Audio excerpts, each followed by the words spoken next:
আসসালামু আলাইকুম। আমরা বাংলাদেশ রাজাকারের দেশ।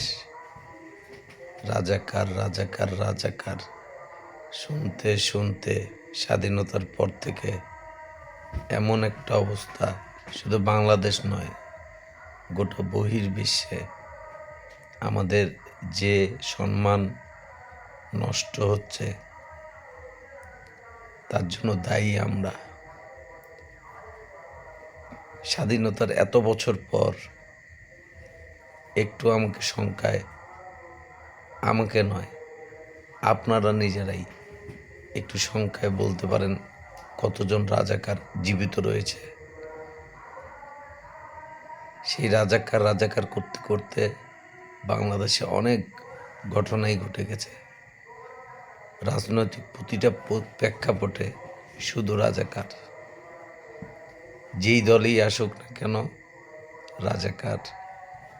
এই রাজাকার নিয়ে রাজাকারের ফাঁসি, রাজাকার দমন, রাজাকারের বিচার, শুধু এই সমস্ত জিনিসই চলে আসে।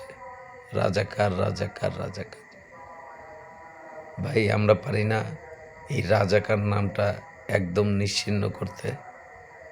কেন আমরা পারি না একটা সুন্দর বাংলাদেশ গড়তে, যেখানে হিন্দু, বৌদ্ধ, মুসলমান, খ্রিস্টান, অর্থাৎ সকল ধর্মের মানুষের একটা অবাধ এবং স্বাধীন একটা বাংলাদেশ, যেখানে থাকবে না কোনো রাজাকারের কথা।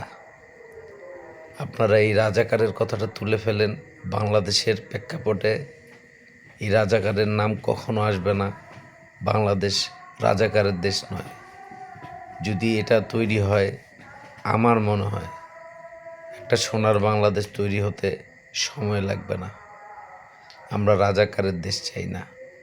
আমরা চাই ধর্ম বর্ণ নির্বিশেষে একটি সোনার এবং সোনালী সুন্দর বাংলাদেশ।